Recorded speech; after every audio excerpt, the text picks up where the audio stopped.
pyramide cherchèrent la porte d'entrée, mais ne la trouvèrent point. Or ils ne savaient pas que la porte était souterraine. Pour monter il fallait descendre, tout comme dans le royaume de Dieu. Descendre c'est monter, et monter c'est descendre. Celui qui s'élève s'abaisse, celui qui s'abaisse s'élève. Le plus grand devant Dieu, c'est celui-là qui est humble, qui est un enfant devant la parole faite chair. Descendre c'est monter, et monter c'est descendre. Celui qui s'élève s'abaisse, celui qui s'abaisse s'élève. Le plus grand devant Dieu. Que Dieu vous bénisse richement, peuple du Seigneur Jésus-Christ. Aujourd'hui, nous sommes à notre 5e partie de notre thème que nous avons introduit, ça fait déjà un mois, intitulé « Le véritable cœur que Dieu regarde ». Donc, normalement aujourd'hui, d'après ce que je vous avais annoncé lors de la dernière séance, aujourd'hui, on devait introduire un nouveau sous-thème de ce thème intitulé « David, l'homme selon le cœur de Dieu ». Donc, c'est sur ça qu'on devait parler aujourd'hui. Mais la conduite de Dieu dans mon cœur a voulu que je puisse faire cette 5e partie avant d'introduire le sous-thème. Donc, pour toi, cher ami chrétien qui ne s'est pas encore abonné sur cette chaîne, je t'invite à pouvoir t'abonner afin de ne pas manquer des moments d'édification de ton âme. Parce que là, il s'agit de ton âme. Et le salut est la chose la plus importante que l'homme doit pouvoir prendre au sérieux pendant les jours qui lui sont alloués sur la terre.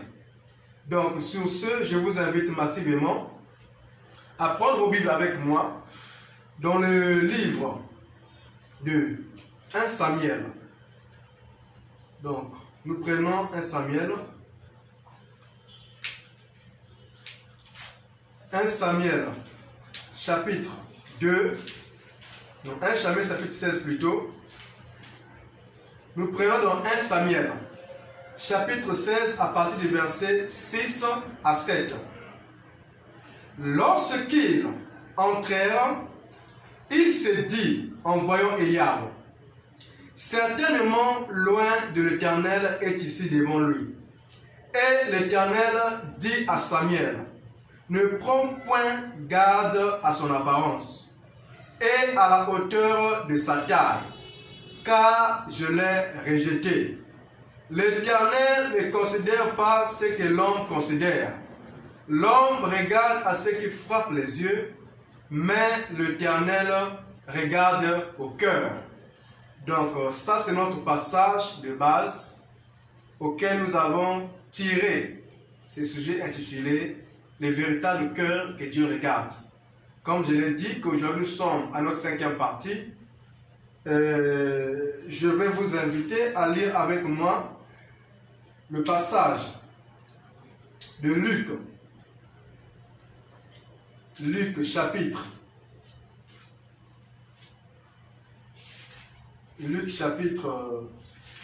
18. Donc, nous prenons dans Luc chapitre 18 afin de pouvoir parler du contexte dans lequel nous allons parler aujourd'hui sur le véritable cœur que Dieu regarde.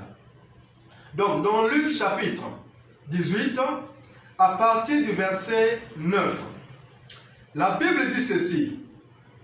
Luc 18, à partir du verset 9 à 14. Il dit encore cette parabole. Donc, ici, c'est le Seigneur Jésus-Christ qui est en train de parler. Il dit encore cette parabole en vue de certaines personnes, se persuadant qu'elles étaient justes et ne faisant aucun cas des autres. 2 hommes montèrent au temple pour prier. Suivez très bien cette parabole. 2 hommes montèrent au temple pour prier. L'un était pharisien et l'autre publicain. Donc, quand on parle des pharisiens, ce sont des gens dont Jésus a eu à parler dans le livre de Matthieu chapitre 15, à partir du verset 1 jusqu'au verset 20, auquel nous avons eu à développer lors des séances dernières. Donc les pharisiens, c'était un groupe de gens qui marchaient dans une sainteté fabriquée. C'était un groupe de gens qui étaient hypocrites dans leur cœur en ce qui concerne la faisabilité des choses. Devant les hommes, ils donnent l'apparence des hommes qui sont saints, des hommes qui sont dignes devant Dieu, des hommes qui marchent dans la droiture. Mais quand ils se retrouvent dans leur coin, ceux, ils font des choses horribles. C'est pourquoi la Bible nous dit, dans le livre d'Éphésiens chapitre 4, il est horrible de dire des choses que ces gens-là font dans le secret. Donc c'était un groupe de gens comme ça qui avaient une sainteté extérieure, agréable à la vie des gens. Mais quand ils tenaient de leur cœur vis-à-vis de Dieu, ils n'étaient pas droits. Voilà pourquoi Jésus les a traités race de vipères, race de serpents, en d'autres termes. Et c'est ce qui se passe avec beaucoup de gens. Par contre, les publicains, c'était un groupe de gens qui ne menaient pas une vie sainte, qui ne se conduisaient pas dignement selon Dieu, mais qui cherchaient tout le temps la face de Dieu dans leur cœur afin d'être agréables à Dieu, afin d'avoir le cœur qui soit digne devant Dieu. Suivez la parabole à partir du verset 11 de Luc chapitre 18. Le pharisien debout priait ainsi en lui-même.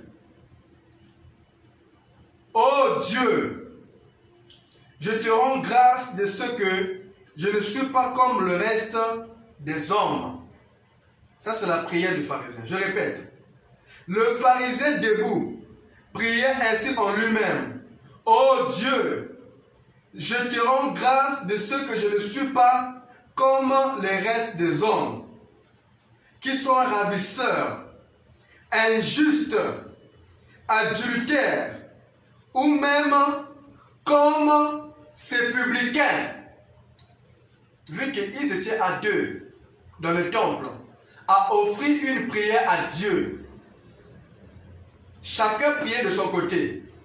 Mais le pharisien dit, Seigneur Dieu, je te rends grâce de ce que je ne suis pas comme ces publicains, de ce que je ne suis pas un homme adultère, de ce que je ne suis pas un homme impudique, de ce que je ne suis pas un homme qui drague des femmes, de ce que je ne suis pas un homme qui danse le Nungubadia.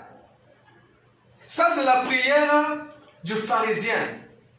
Et dans sa prière, au lieu de s'adresser à Dieu, il va prendre son bras et dire à Dieu, je te rends grâce de ce que je ne suis pas comme ces païens.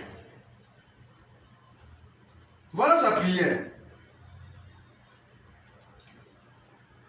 Il dit, verset 12, je jeûne 2 fois par semaine.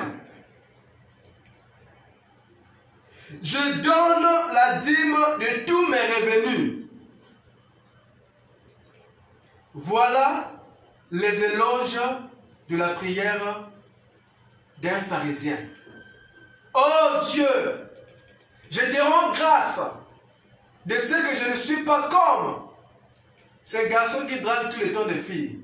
De ce que je ne suis pas comme un homme adultère. De ce que je ne suis pas comme un homme qui est ravisseur, qui est injuste, ou même qui est publicain, comme cet homme-là, qui se trouvait avec lui dans le temple. Je te rends grâce de ce que je ne suis pas comme ces publicains. Et il termine sa prière en faisant des éloges de ce que lui fait vis-à-vis de Dieu. Je jeûne 2 fois par semaine. Je donne la dîme de tous mes revenus. C'était un homme qui avait une sainteté extérieure. La véritable sainteté, c'est celle-là qui vient du cœur. Et quand une sainteté vient du cœur, ça va te rendre indigne quand tu es dans la présence de Dieu. Ça va faire que quand tu es dans la présence de Dieu, que tu ne puisses pas t'enorgueillir. Ça va faire de sorte que quand tu es en prière, que tu puisses t'humilier devant Dieu. Que tu puisses dire à Dieu, je suis mauvais Seigneur. J'ai besoin de ta grâce afin de m'apporter le changement du cœur. Parce que mon cœur n'est pas encore droit devant toi. Je veux avoir un cœur qui soit digne devant toi. Toute personne dans la présence de Dieu se sent toujours indigne. Personne dans la présence de Dieu ne se sent gaillard. Que non, moi je fais ceci pour Dieu. Moi je fais ceci pour Dieu. Je donne de l'argent aux enfants de la rue. Ça, ce ne sont pas des choses que tu vas les dire à Dieu. Seigneur, moi je donne de l'argent aux enfants de la rue. Je m'occupe des orphelins. Je m'occupe des veuves. C'est vrai que tu fais ça, mais tu ne dois pas aller avec ça pour aller t'inventer devant Dieu. Tu dois avoir un cœur humble, de telle sorte que quand tu es dans la présence de Dieu, que tu ne puisses pas aller montrer à Dieu des éloges. Parce que l'homme de nature n'a rien de bon en lui. Dans l'homme, il n'y a rien de bon. Ce qui fait que l'homme puisse devenir bon, c'est quand l'Esprit Saint de Dieu vient tabernaquer dans l'homme là. C'est à ce moment-là que l'homme devient bon. Mais sans l'Esprit de Dieu dans l'homme, l'homme est très mauvais. Et l'homme n'a aucune justice à présenter devant Dieu. Ce que l'homme doit faire quand il est dans la présence de Dieu, c'est implorer la grâce de Dieu.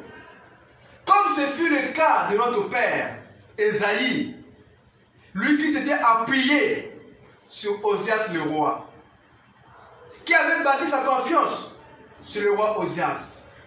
Et un jour, le roi Osias va mourir. Une fois que ce grand roi va mourir, tous les espoirs du grand prophète Ésaïe vont s'écrouler. En ce moment-là, il va tourner ses regards vers Dieu. Et quand il a dans le temple, il était là en train de prier. La gloire de Dieu est descendue. La gloire de la Shekinah est descendue dans le temple. Et Ésaïe s'est écrit dans la présence de Dieu. Oh Dieu, malheur à moi, l'homme dont le cœur, dont les lèvres sont impures. Malheur à moi qui suis pécheur. Malheur à moi, un homme dont la vie est indigne dans la présence de Dieu. Malheur à moi, un homme dont les lèvres sont impures. Un homme dont les lèvres ne font qu'insulter. Un homme dont les lèvres ne font que parler de mauvaises choses. Ne font que parler de choses vulgaires. Malheur à moi. Et c'est ainsi qu'Ésaïe s'est conduit pendant qu'il se trouve dans la présence de Dieu. Malheur à moi, un homme dont les lèvres racontent tout le temps des ragots. Malheur à moi, un homme dont les lèvres ne font que raconter des plaisanteries grossières, matin, midi, soir.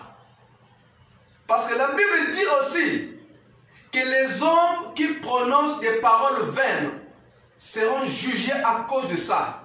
Tout homme qui aura prononcé des paroles vaines sera jugé sévèrement de ce fait-là. Et Ésaïe, ayant pris conscience de son état dans la présence de Dieu, il a dit à Dieu, Seigneur, je suis impur, mes lèvres sont impures, ma vie est mauvaise. Et Dieu envoyait des séraphins pour purifier ses lèvres, pour nettoyer, ôter toute impureté qui se trouvait dans ses lèvres. En un mot, c'est le cœur d'Ésaïe qui a été converti. Parce que les lèvres ne font qu'exprimer ce qui vient du cœur. S'il n'y a rien dans le cœur, les lèvres ne vont rien exprimer. Donc le cœur d'Ésaïe fut converti dans le temple. Il s'est écrié. Il a reconnu qu'il n'était pas digne devant la présence de Dieu, devant la présence de la Shekinah. Donc pour montrer que l'homme n'est pas digne devant la présence de Dieu. Dès l'Apocalypse, quand on cherchait un homme qui était digne pour ouvrir les livres qui étaient scellés et de rompre les sceaux, il n'y avait pas quelqu'un qui était digne pour dire que moi je suis saint. Seigneur, mais voici, donne-moi les livres, je vais briser ça. Il n'y avait personne. Même pas un seul ange. Même pas un séraphin. Même pas un chérubin. Michael n'était pas digne. Tous les prophètes de Dieu n'étaient pas dignes. L'unique qui était digne, c'était le Seigneur Jésus-Christ. Le lion de la tribu de Judas. Celui qui avait vaincu. Celui qui était venu mourir à la croix. Ressuscité le troisième jour. C'est celui-là qui était digne. Et il a pris les livres. Il a rompu. Et il a révélé la parole. En ce temps du soir. Donc c'est pour montrer simplement qu'il n'y a pas quelqu'un qui peut se tenir dans la présence de Dieu et montrer à Dieu que Seigneur, moi je suis plus saint qu'un tel. Je suis plus saint que ceci. Je suis plus saint que... Tout homme dans la présence de Dieu se sent indigne. N'a même pas d'éloge à présenter à Dieu. Seigneur, moi je suis le meilleur chrétien du monde entier. Seigneur, c'est moi qui prie beaucoup. Seigneur, c'est moi qui jeûne beaucoup. Seigneur, c'est moi qui fais ceci. Je suis digne plus que tous les hommes de la terre. Tout homme dans la présence de Dieu, c'est son pécheur. Et l'homme pharisien, au lieu de bien prier dans la présence de Dieu, il est venu s'enorgueillir pour dire que je ne suis pas comme ces païens-là qui vivent mal. Je ne suis pas comme ces publicains-là qui fait ceci. Je ne suis pas comme les hommes adultères. Tout homme dans la présence de Dieu, quand il prie, la première des choses, c'est de pouvoir confesser ses péchés. C'est pourquoi Jésus nous a dit que quand vous priez, dites notre Père qui est aux cieux. Que ton nom soit sanctifié. Que ton règne vienne. Que ta volonté soit faite sur la terre comme au ciel. Donne-nous aujourd'hui notre pain quotidien. Pardonne-nous nos offenses, comme nous aussi nous pardonnons à ceux qui nous ont offensés. Jésus inclut le pardon dans la prière. Pardonne-nous nos offenses, comme nous aussi nous pardonnons à ceux qui nous ont offensés. Et tout chrétien, quand il prie, il doit demander pardon à Dieu. Qui qu'il soit, peu importe son rang social, qu'il soit pasteur, archevêque, pape, qui qu'il soit, il doit demander pardon. Parce que la Bible dit que nous péchons d'une manière ou d'une autre. Tantôt en regardant, tu pêches. Tantôt en écoutant, tu pêches. Tantôt en parlant, tu pêches. En pensant, tu pêches. D'une manière ou d'une autre, tu pêches.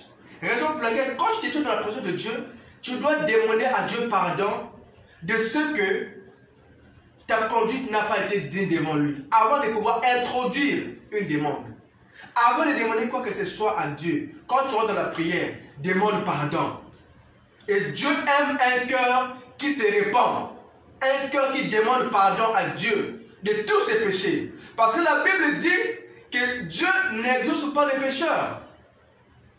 Quand tu pêches, tu viens à Dieu. Tu introduis directement la demande. Seigneur, donne-moi le travail. Seigneur, donne-moi le mariage.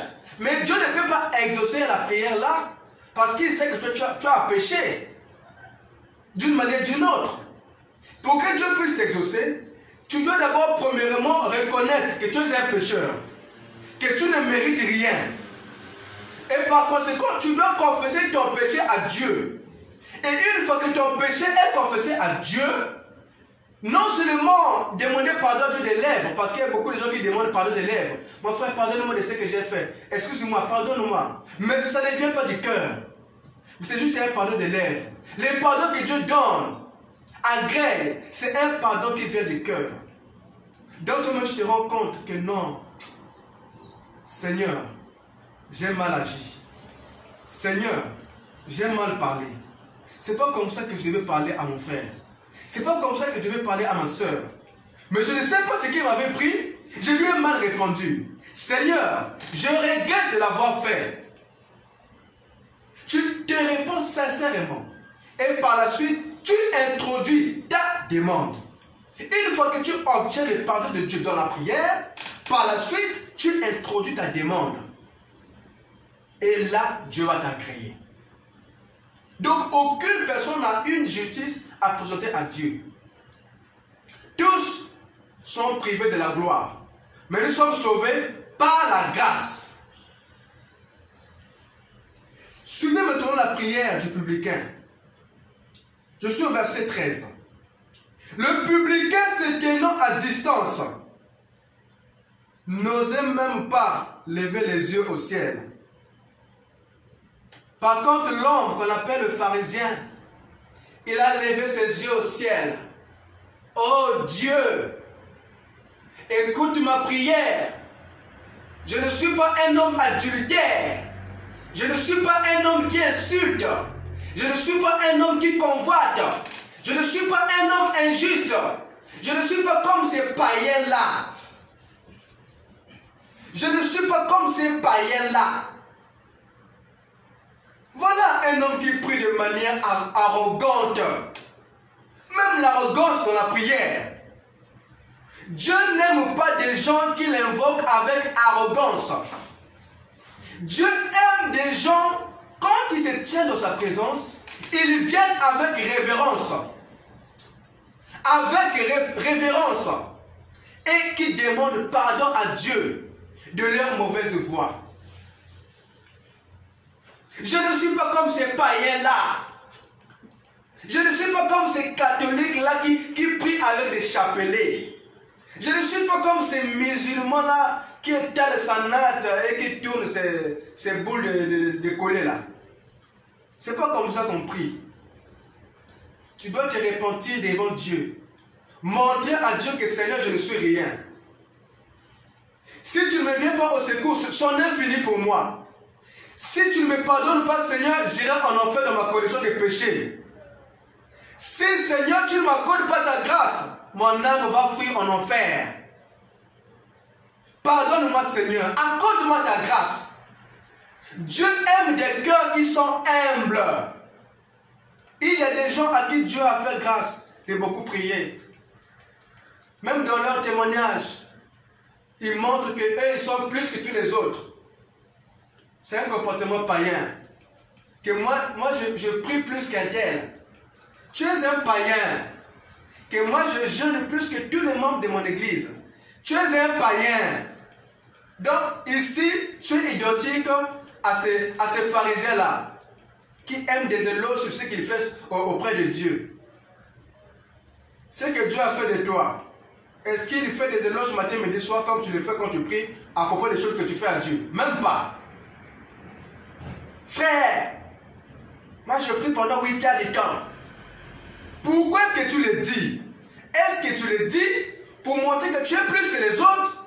Ou bien tu le dis en guise de témoignage? Ah, Dieu m'a fait grâce de prier pendant un peu 8 heures de temps. Le chrétien doit être humble. Tout est grâce. Si aujourd'hui tu pries 2 heures de temps, c'est la grâce de Dieu. Si tu pries pendant 1 heure de temps, c'est la grâce de Dieu. Si tu pries pendant 30 minutes, c'est la grâce de Dieu. Si tu pries pendant 12 heures de temps, c'est la grâce de Dieu. Tu pries pendant 8 heures de temps, c'est la grâce de Dieu. Ne t'enorgueillis pas de ça. Quand tu t'enorgueillis, Dieu ne sera pas content de toi. Dieu aime des cœurs qui sont humbles. Même si tu pries beaucoup, quand tu es dans la présence de Dieu, montre que Seigneur, j'ai besoin de ta grâce. Seigneur, je ne suis rien. Et là, Dieu va encore t'élever. Mais si tu viens déjà montrer à Dieu que moi je suis ceci, mais le Seigneur ne pourra rien faire sur toi. Il ne pourra rien faire de plus sur toi parce que tu te montres devant Dieu que tu es déjà quelque chose. Le Seigneur est venu pour aider ceux qui sont incapables. Le Seigneur est venu pour aider ceux qui sont faibles. Et non ceux qui ont des épaules comme ça là. M'appelle Nicolo. L'humilité. Suivant la prière du publicain. Voilà la manière dont il prie. Dans Matthieu, Luc 18, à partir du verset 13. Le publicain se tenant à distance n'osait même pas lever les yeux. Il ne peut même pas regarder au ciel. À cause de son état. Mais il se frappait la poitrine en disant: Oh Dieu, sois apaisé envers moi, qui suis un pécheur. Oh Dieu, sois apaisé envers moi, qui suis un homme pécheur. La Bible dit, verset 14, je vous l'ai dit, ça c'est Jésus qui parle. Celui-ci descendu dans sa maison justifié plutôt que l'autre. Car quiconque s'élève sera abaissé. Et celui qui s'abaisse sera élevé. Voilà les gens de cœur que Dieu regarde. C'est des cœurs qui sont humbles. C'est des cœurs qui, quand ils s'approchent de la présence de Dieu, ils s'humilient. Il ne veut pas montrer à Dieu que moi je suis plus que tous les gens de Dakar. Moi je prie plus que tous les membres de mon église. Même moi devant mon pasteur, je prie beaucoup plus que lui. Dieu n'aime pas des gens comme ça là. Même si tu pries plus que ton pasteur, tu dois être humble. Quand tu es dans la présence de Dieu, humilie-toi. Montre à Dieu que tu n'es rien. Seigneur, j'ai besoin de ta grâce. Seigneur, j'ai failli. Hier, j'ai parlé mal d'un tel. Hier, j'ai convoité. Hier, j'ai dragué. Hier, j'ai regardé les films pornographiques. Hier, je me suis mal conduit. J'ai mal pensé à l'égard de X, Y, Z. Pardonne-moi, Seigneur, et que cela provient de ton cœur. Quand cela vient du cœur, alors Dieu va t'agréer. Vous voyez, mes bien-aimés? Donc, parmi ces deux hommes, celui qui a pu obtenir la grâce du Seigneur, c'est celui-là qui est venu dans l'humilité. Comme l'a chanté notre bien-aimé, la voix du ciel se trouve en bas, dans l'humilité. C'est le frère Sylvain, Aquala, qui l'a chanté un merveilleux chant, un merveilleux cantique sur l'humilité. L'humilité précède la gloire. L'orgueil précède la chute. À partir d'aujourd'hui, abaisse tes épaules. Ne montre plus aux gens que tu es quelque chose. Quand tu vas prier, ne montre pas à Dieu que toi c'est toi.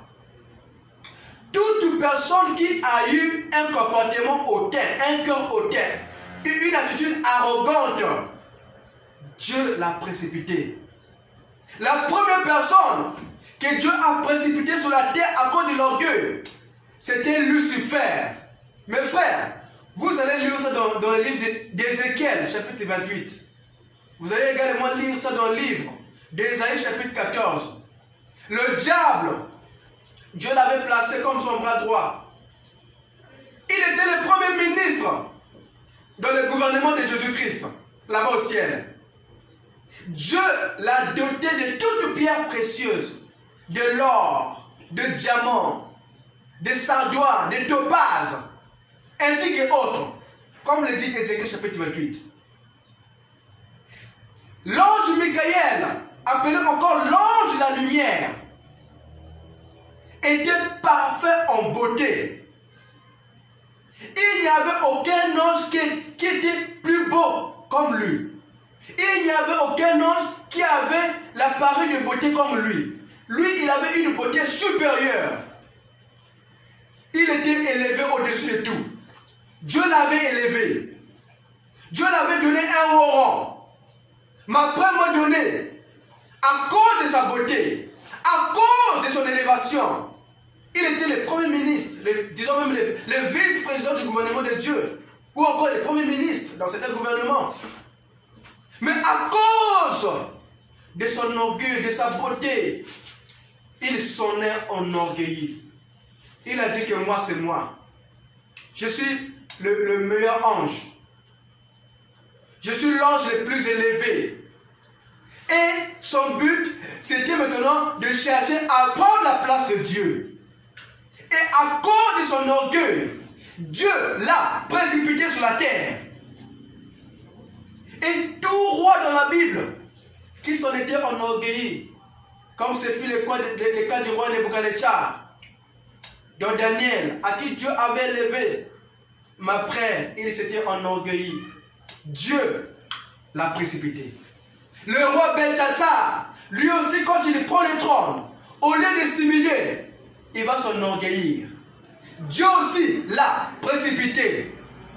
Toute personne qui avait l'attitude arrogante, Dieu le précipitait.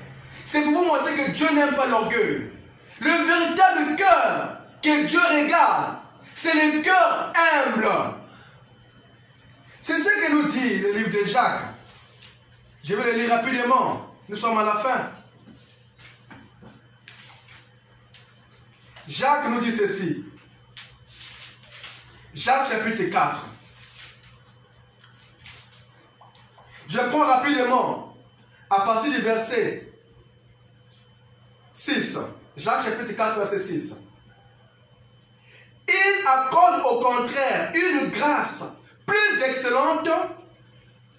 C'est pourquoi l'Écriture dit, Dieu résiste aux orgueilleux.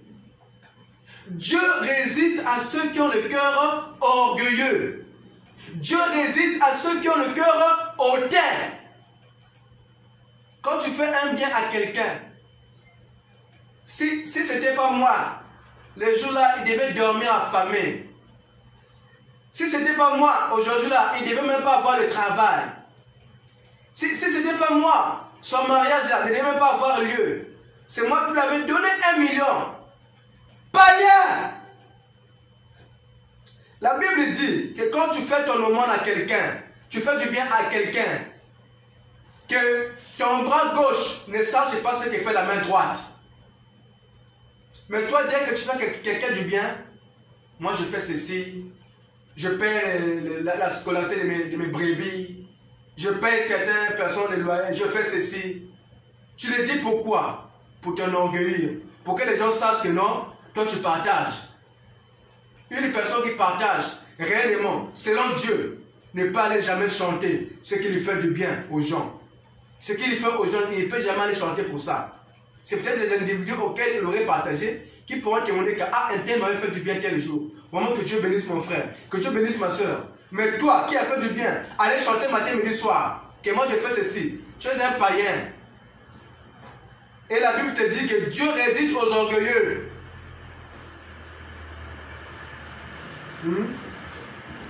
Dieu résiste aux orgueilleux, mais il fait grâce aux humbles.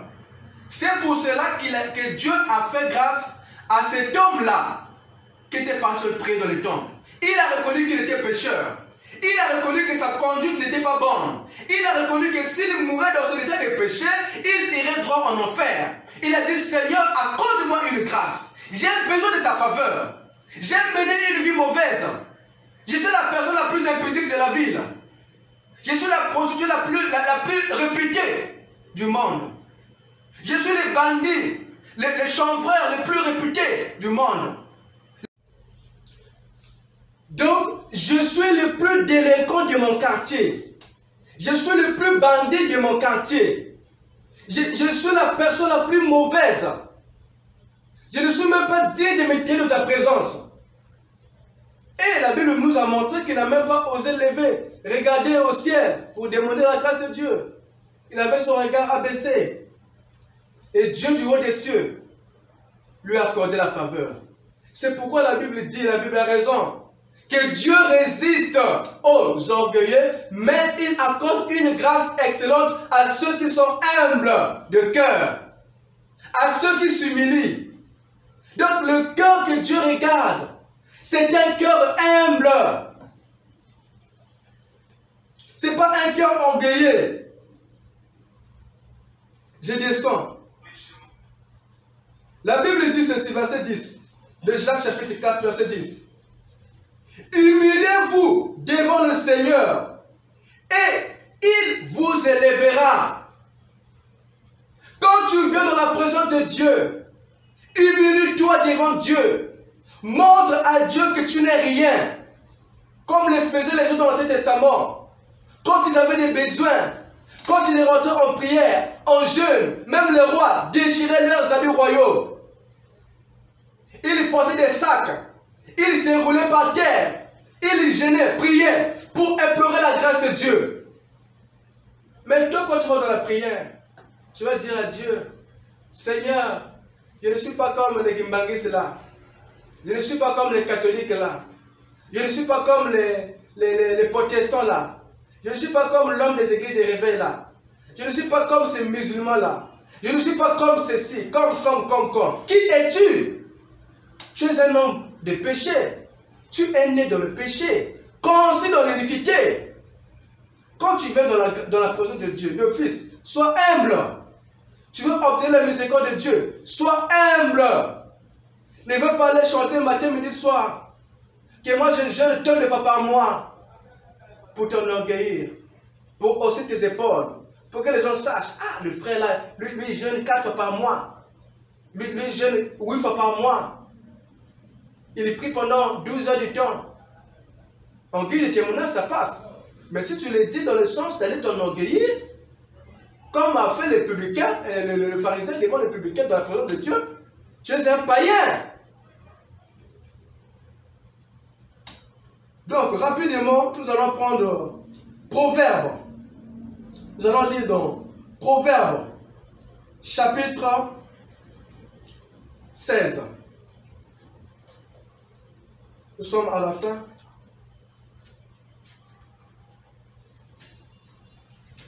Lisons rapidement dans Proverbes, chapitre 16. Dieu résiste aux orgueilleux. Dieu résiste aux orgueilleux, mais il accorde une grâce excellente à ceux qui sont humbles, à ceux qui s'humilient devant lui. Donc nous, j'ai dit que nous allons prendre Proverbes chapitre 16, verset 5.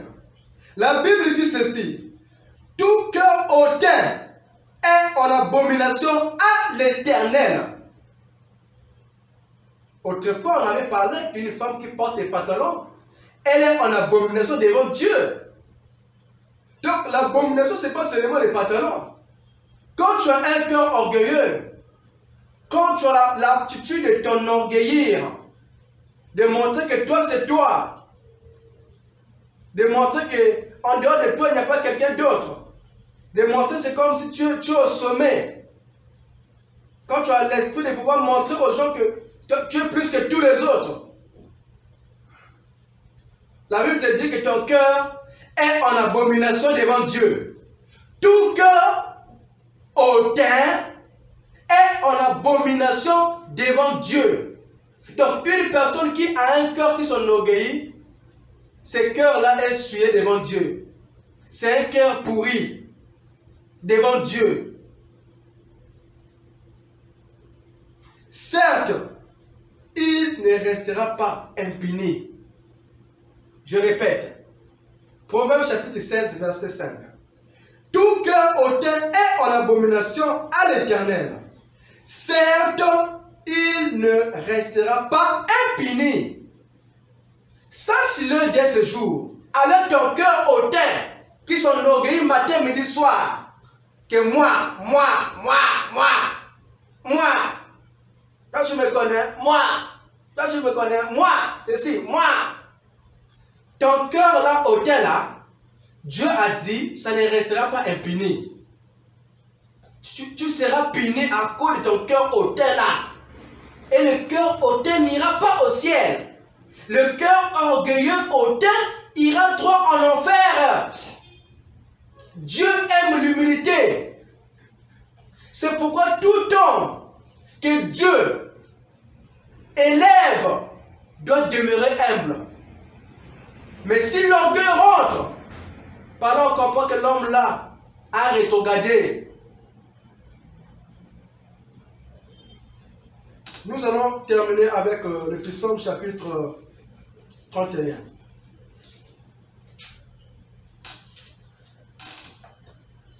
Psaume chapitre 31. La Bible dit ceci, verset 1. Éternel, je n'ai ni un cœur qui s'enfle. Ça c'est David qui parle dans les psaumes. Éternel, je n'ai ni un cœur qui s'enfle.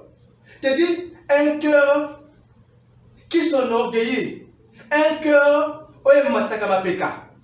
C'est comme ça qu'on dit ça au Lingala. Dieu veut que tu puisses avoir les épaules brisées. Au bout de que tu sois humble.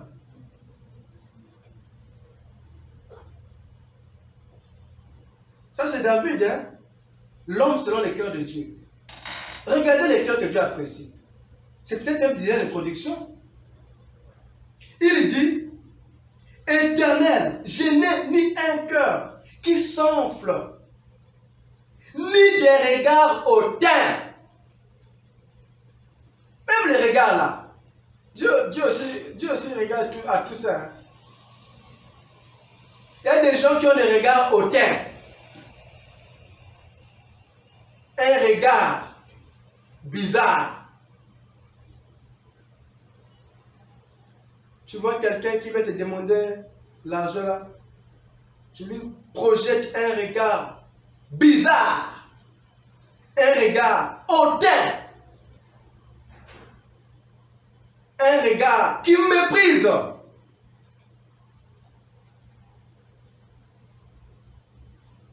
Même ton regard là, la manière dont tu regardes les gens, Dieu va te juger. T'inquiète. Le souffle de vie que tu as là, c'est Dieu qui te l'a donné. Le fils, sois humble. Tu veux montrer aux gens que tu es la meilleure personne. Tu veux montrer aux gens que toi c'est toi. Parce que tu as beaucoup d'argent. Tu veux piétiner sur les autres. Parce que tu as beaucoup d'argent, Dieu t'a élevé. Tu veux marcher sous tes anciens. Parce que tu as beaucoup d'argent. Tu ne veux plus reconnaître l'autorité des anciens et autres. Tu veux montrer que toi tu es devenu quelque chose. Pitié. Un regard hautain. Un regard, il y a le lendo. Un regard qui s'enorgueillit. Hautain. Qui projette un mépris envers quelqu'un. Dieu n'aime pas ça. Dieu n'aime pas un cœur qui est comme ça là. Je n'ai ni un cœur qui s'enfle d'orgueil, ni des regards hautains. Je ne m'occupe pas des choses trop grandes et trop élevées. Pour moi, loin de là, j'ai l'âme calme et tranquille, comme un enfant sévré qui est auprès de sa mère. J'ai l'âme, comme un enfant sévré. Israël, mets ton espoir en l'Éternel, dès maintenant et à jamais. Dès ce jour, mets ton espoir en l'Éternel, dès ce jour et à jamais. Et quand tu veux dans la présence de Dieu, sois humble à partir de cette leçon de cet après-midi. Humilie-toi. Dis à Dieu, Seigneur, je ne suis rien. Hier, je pensais que j'étais quelque chose. Hier, je pensais que je suis au-dessus des étoiles. Hier, je pensais que j'étais la meilleure personne du monde entier. Je pensais que j'étais le meilleur chrétien. Je pensais que j'étais ceci. Je pensais que j'étais plus que mon pasteur. Je pensais que j'étais. Mais aujourd'hui, j'ai compris que je ne suis rien. Si je vis, ce n'est que ta grâce. Si je respire, ce n'est que ta grâce. Si je me suis marié, ce n'est que ta grâce. Si je travaille, ce n'est que ta grâce. Si j'ai beaucoup d'argent, ce n'est que ta grâce. Si aujourd'hui j'ai un moyen de transport, ce n'est que ta grâce. Si aujourd'hui je parcours le monde entier, je voyage passer par là, ce n'est que ta grâce. Et promets à Dieu que tu ne regarderas pas celui qui n'a rien comme étant maudit. Parce qu'il y a des gens comme ça là. Lui, quand il a du bien, Dieu l'a élevé. Ceux qui n'ont rien là, ils commencent à voir que non. Et Dieu ne les écoute pas, Dieu ne les regarde pas. Parfois, c'est un moment d'épreuve que l'autre passe. Et quand son temps viendra, Dieu va ouvrir les écoutes des cieux. Et tu seras surpris. Dans la vie, à chacun son tour. Comme on le dit la parabole. À chacun son tour chez les coiffeurs. Vous n'êtes pas arrivé à la même heure chez les coiffeurs. Et vous n'allez pas être rasé à la même heure. Celui qui est venu en premier, c'est avec lui qu'on va commencer. Celui qui est venu après, on terminera par lui. Donc, si aujourd'hui Dieu t'a béni, Ne regarde pas comme, ne jette pas un regard du mépris envers ceux qui n'ont rien aujourd'hui là. L'avenir appartient à Dieu. Qui sait si c'est que tu as demain matin, tu ne l'auras plus. Il y a des gens qui avaient beaucoup d'argent, qui étaient élevés. Après d'un coup, il n'a plus rien. Il commence à demander des offres de gauche à droite. Et ceux qui n'avaient rien, pendant ce temps-là, après d'un coup, Dieu les élève. Dieu les bénit immensément. Voilà pourquoi la Bible dit que Dieu est le maître des temps et des circonstances. Dans la vie, sois humble. Humilie-toi devant Dieu et Dieu te lèvera. L'orgueil précède la chute, mais l'humilité précède la gloire. Dieu résiste aux orgueilleux, mais il accorde une grâce excellente envers ceux qui sont humbles. Que la parabole de Jésus dans Matthieu chapitre 18, versets 9 à 14, soit une grande leçon pour ta vie. À compter de ce jour, sois humble. Je vous aime beaucoup. Que le Seigneur Jésus-Christ puisse vous bénir immensément, qu'il vous bénisse abondamment et qu'il vous accorde des cœurs humbles afin de marcher dans l'humilité devant Dieu et devant les hommes. Que Dieu vous bénisse richement. Pour aujourd'hui, on s'arrête par là. La séance prochaine, c'est l'introduction de notre soutien intitulé « David, l'homme selon le cœur de Dieu ». C'est sur ça que nous allons nous accentuer. Je vous invite à vous abonner, pour ceux qui ne sont pas encore abonnés, afin de ne pas manquer cette grande leçon. Ciao, ciao, que Dieu vous bénisse richement. Les explorateurs des temples devant la pyramide cherchèrent la porte d'entrée, mais ne la trouvèrent point. Or ils ne savaient pas que la porte était souterraine. Pour monter il fallait descendre, tout comme dans le royaume de Dieu. Descendre c'est monter, et monter c'est descendre. Celui qui s'élève s'abaisse, celui qui s'abaisse s'élève. Le plus grand devant Dieu, c'est celui-là qui est humble, qui est un enfant devant la parole faite chair. Descendre c'est monter, et monter c'est descendre. Celui qui